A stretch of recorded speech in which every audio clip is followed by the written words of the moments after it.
I'm meaning to make a video on this for a while now. Love Story 2050 was a movie which came out in 2008.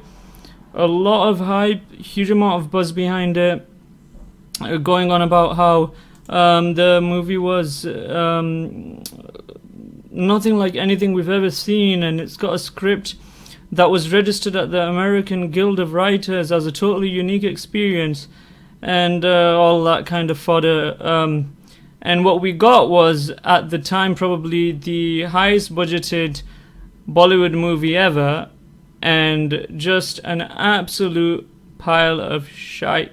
Like, I've seen rubbish in my time, but like, for you to actually genuinely consciously pile money, I don't know what kind of presentation these big production companies are given, but it genuinely baffles me if you look at a script and you see shit which resembles Star Wars and a whole plethora of sci-fi movies mashed together. It's a recipe for disaster. And that's what this movie was essentially. Me and my cousin, I was in Pakistan at the time. We were in Lahore at the time, and we watched it in the cinema, thinking that this was going to be, as they were saying, a totally unique experience. We came out just thinking this was probably, even though it doesn't really cost as much in Pakistan to watch a movie compared to the UK, it was an absolute waste of money, and I cannot get back this over 2 hours and 50 minutes of my freaking life, man. So I'm gonna just quickly go through the general stuff. This is the movie. It's about this spoilt brat son. His mum's passed away. His dad's super rich. Spoilt brat. He ends up falling for Priyanka Chopra. They end up falling for each other. Then they do lame-ass songs together. And then they do all of this stuff, and long story short, they get to this point where the usual stuff, they fancy each other, bloody da. So this is his mad scientist uncle, and he's lied. He's told his nephew that I've lied to your father about the investment he's been giving me. I've been working since the past 15 years, putting that money into a time machine, and he's like, I've been working on it, but it's just not been working out. Long story short, another lame-ass song. Okay, this is another lame-ass stuff. Okay, so they end up coming to the place where the time machine is, and they go to the time machine. So he's like bigging it up, saying that it actually works, etc., etc. But he's just messing about with her, and then he tells her that make your choice by closing your eyes and just like randomly select what year you want to go to. So she closes her eyes. First she says that, oh, I want to go to the future, and I want to go to some point in the future in Mumbai. So he's like, all right, and there, where she was born. And then he says, Mumbai, but you were born in 1986. Finally, I'll get to see you without any clothes on. Pedo so much. And she says high hopes. Okay, anyways, the machine doesn't work. It just like it overreacts, and it just it doesn't work. And then okay, so she insists on having ice cream, and he's like, okay, you get your ice cream. I don't want anything, but I just want you back, right? We're getting to the good bit, where they should have ended the movie. It would have saved me some goddamn time. Right. I'm not sure if you guys have seen these. In the UK, the government used to put out these ads with these little kids who were hit by a car and they're in horrible shape, and it's a really depressing advert. And the child is like, if you hit me at 30 miles per hour, this is, or it starts off with, if you hit me at 60 miles per hour, this is how my body will be. And it just shows like a splattered child. And then if you hit me at 40 miles per hour, this is how my body will be. And it keeps going down and down. And then he gets to like 30 miles per hour, and that's like kind of the government saying that drive at the legal limit, which is 30 miles per hour. And then at the very least, it says that I may have a few broken bones, but I'll have a chance of surviving. That's what the ads are like. But my point is, like, looking at this, and then looking at this. Just a kiss would be fine. Oh, come on, man. Right, check this out, right? Have you in your life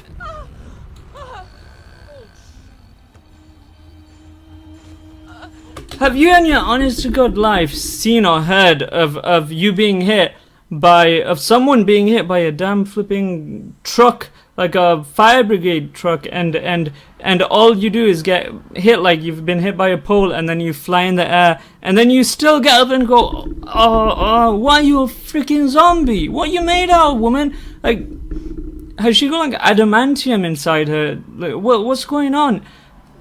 If you want to, fine. You don't want to go too over with the rating and whatnot, but don't PG it this much, man. This is just insulting.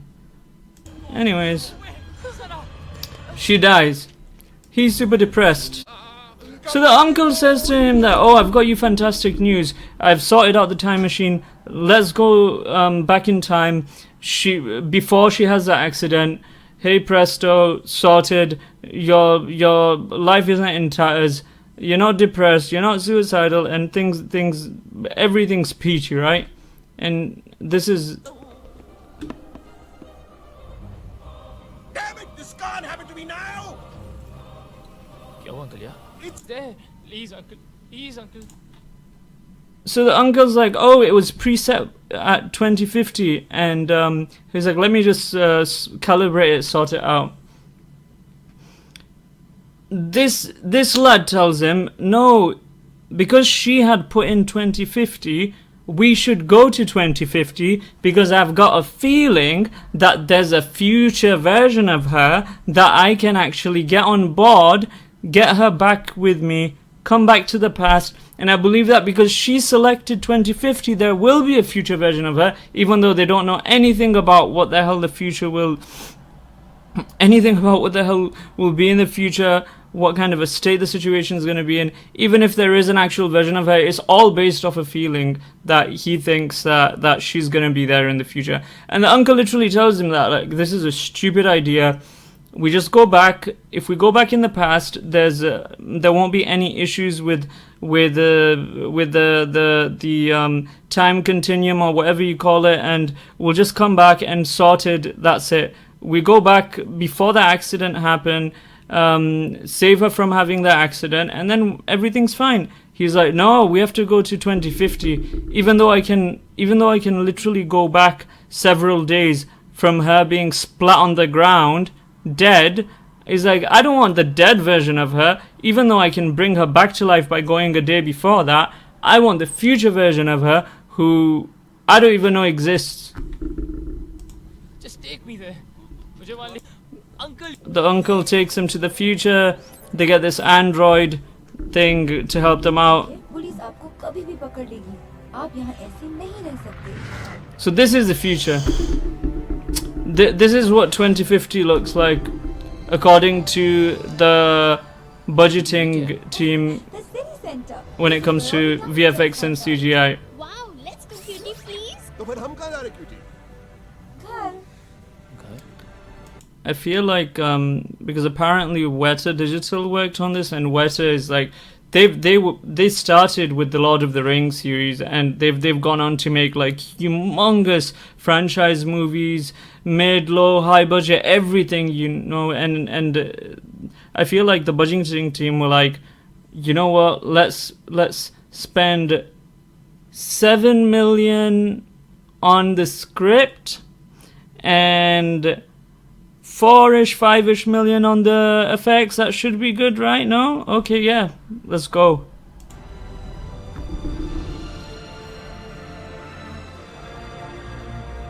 भाई आप जाइए। Okay.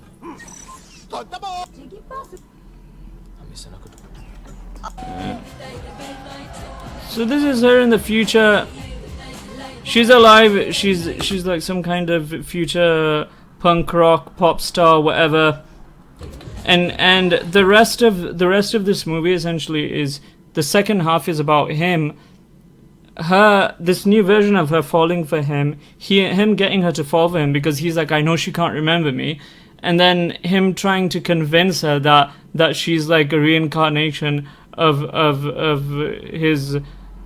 the previous version of her from like for whenever ago, man. I'm just getting tired even saying it because it's so freaking annoying, but so the rest of this is all essentially him trying to convince her to that you know, first fall for me, then when that happens, then convince her that she was his first love and blah de da from the past, and that she should believe him. And then it's about how there's this overlord scientist demigod guy who apparently has like Sub-Zero type powers as well, but at the same time is like super high tech, and he's got like his own androids and like this whole army of robots and shit, and he's out after them because he wants the time machine. He detects that the guy's uncle is alive in the future, and apparently in the future the uncle is dead, and this Satoshi demigod guy wants the time machine, and for some reason for like all these years he hasn't been able to crack the code himself. So now that he's detected that the uncle has come from the past, it means the time machine should be there, and it's all about basically that, essentially that guy going after them trying to evade the guy, and him just trying to get her on board.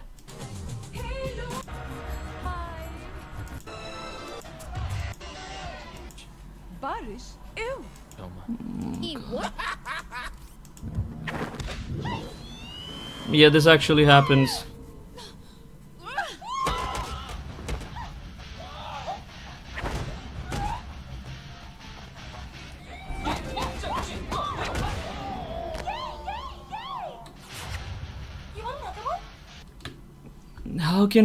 How can you live something like this down? How can you survive in any industry after doing shit like this? Damn. And it's not even like you're doing it like, oh, this is like you've gone abroad to Japan or something and you're doing like these low budget adverts, or you're just doing it like, you know, you're a struggling actor and you're doing it for just to get by and make ends meet. This is you making millions. This is you making millions, and you choosing a script that you're gonna do shit like this. Some really crap version of Cyberpunk. Oh my god. Come on, lover boy.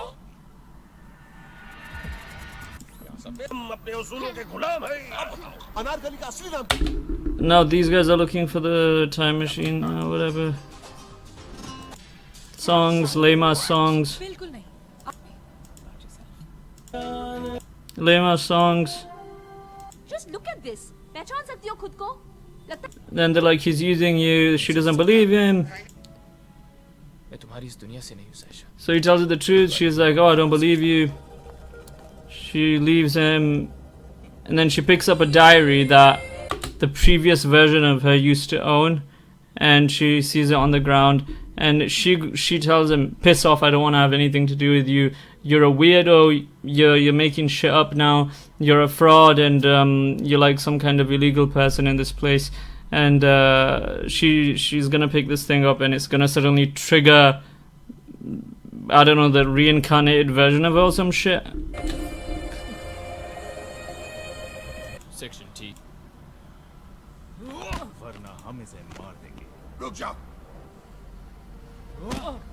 रुक जाओ So they're like, we need the time machine. Where is it? Funny Drive, Hoshi Park, Section T.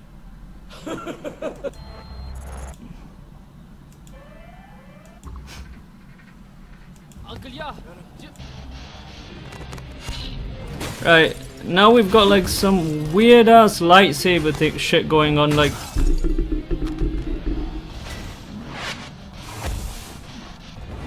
Uncle, yeah.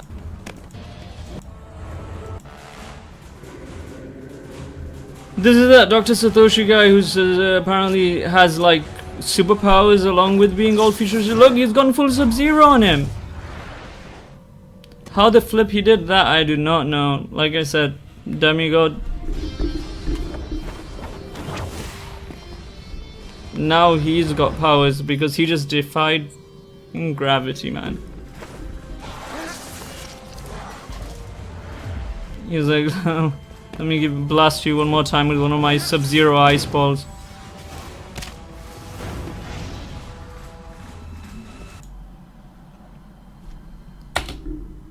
Long story short, he beats this crazy demigod scientist guy, gets her on board.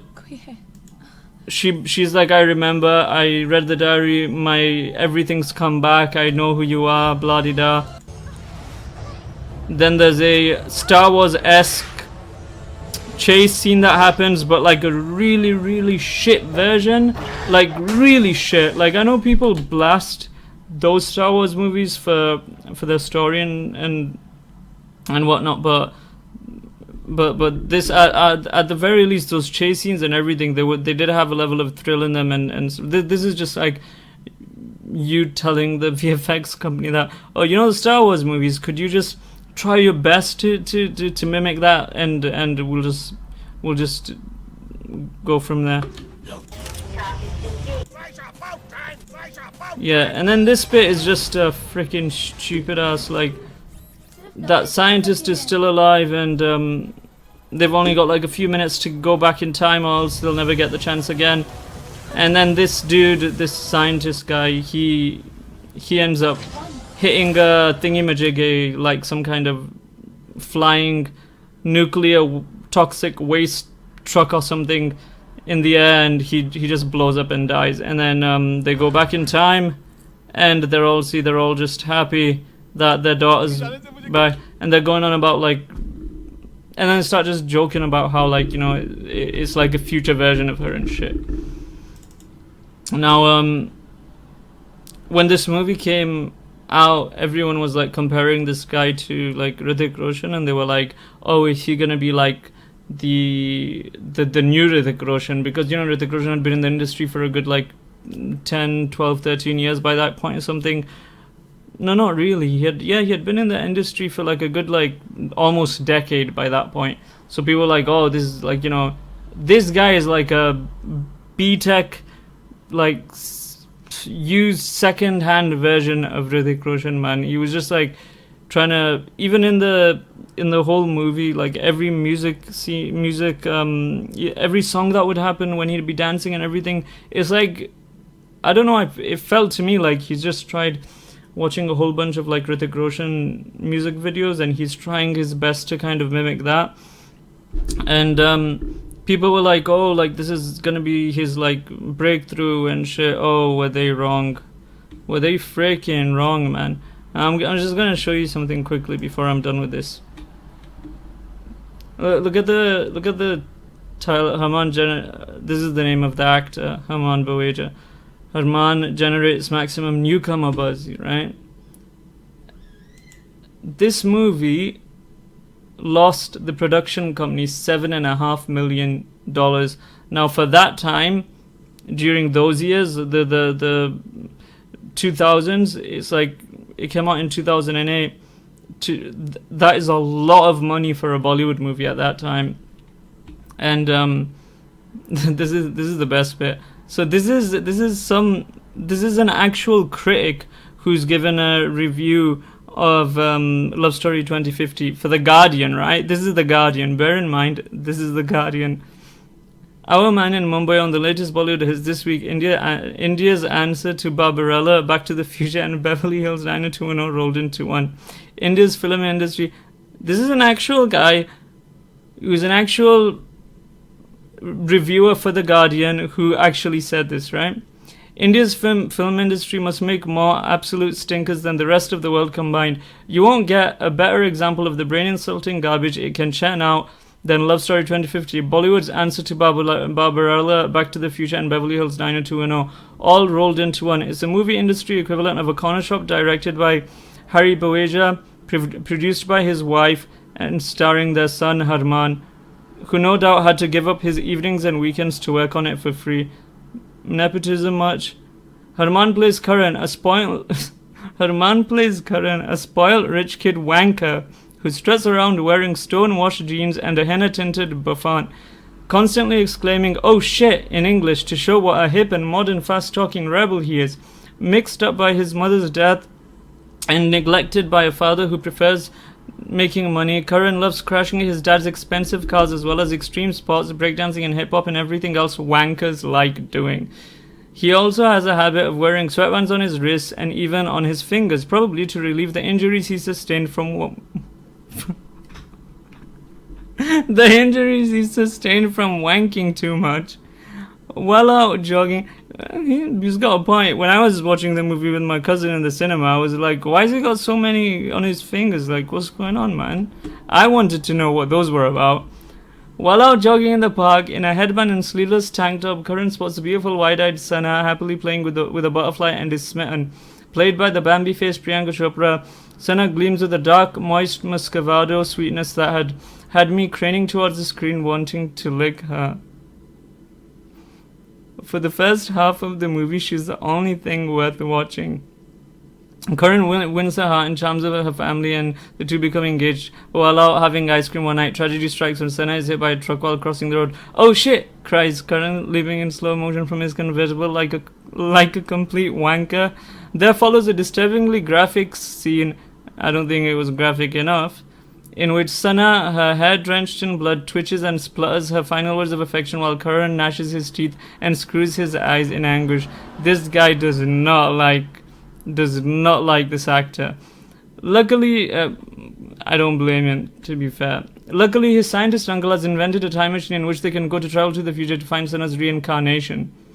The film then shifts from its setting in present-day Brisbane, don't ask why, to the poorly-animated, slum-free, high-tech and wholly uninteresting Mumbai of 2050, where Sana has been reborn as Zaisha, a flame-haired, blue-eyed rock chick with a penchant for ghastly metallic nail varnish, a woman of the future talked about in the past. She is precisely the trashy, self-regarding hussy Karan was born to be with. With Sana having morphed into this tasteless tramp, the film offers nothing but bad acting, boring songs, and Sub-Blake's 7 special effects. Zaisha's talking robot daddy looks like it came straight out of Toys R Us. It defo came out of Toys R Us. The musical routine feels thoroughly contrived, inserted into the film only to meet the industry format, lame-ass songs. But they provide an amusing diversion as Karan makes a spectacular twat of himself with his high-octane body popping, flapping like a hapless cod out of water. The critics universally gave this film the finger and attendances have been poor. There were only a handful in my cinema. Halfway through, most were asleep, while a turbaned Sikh bloke in my row was feverishly making out with his girlfriend. The movie fails not just because of its sheer badness, but also its vision of the future. It's a future in which India is nothing but an emulation of MTV crassness. The only character that resonated with the audience, drawing laughs whenever she appeared, was Sana's Punjabi mother, a good-natured but bossy and interfering cow. A figure any Indian can recognize. God damn. This guy, Nirpal Dhaliwal, you need an award for your level of honesty, mate. For you to churn some shit like this out for The Guardian is just something else. And it is The Guardian. Like, straight after they go into the whole The Guardian has a small favor to ask, etc., with a fearless journalism and whatnot. Fearless journalism. Very fearless journalism, yes. So yeah, it was a really bad movie. It was really, like, I can't even put into words how bad it was. It has a generous 2.6 out of 10 on IMDb and like a generous 22% on Rotten Tomatoes. And I genuinely feel that's very generous, to be honest. And and before I leave, they were going on about this guy being the next Hrithik Roshan. This was him when he came in this movie. Hrithik Roshan is Hrithik Roshan. He's kind of looked exactly the same to me from when he started till now. To be fair, this is him now. So there you go. That's what happens when nepotism. That's what happens when nepotism strikes, and you get pushed into the industry with the help of your mom and dad, with your ma and pops, and everyone thinks that's it. You probably think that you're gonna make it, because why? Like, on what basis should you make it? Like, what have you done exactly? Is your acting any good, or is it just like your parents have some kind of pull in the industry? So yeah, that was my reaction to this really rubbish movie. It should definitely be in the list of B-listers for Bollywood when it comes to movies in general, if not C-list. Man, it was so bad. But yeah, so see you guys in the next one. Ta-ra, take care, bye.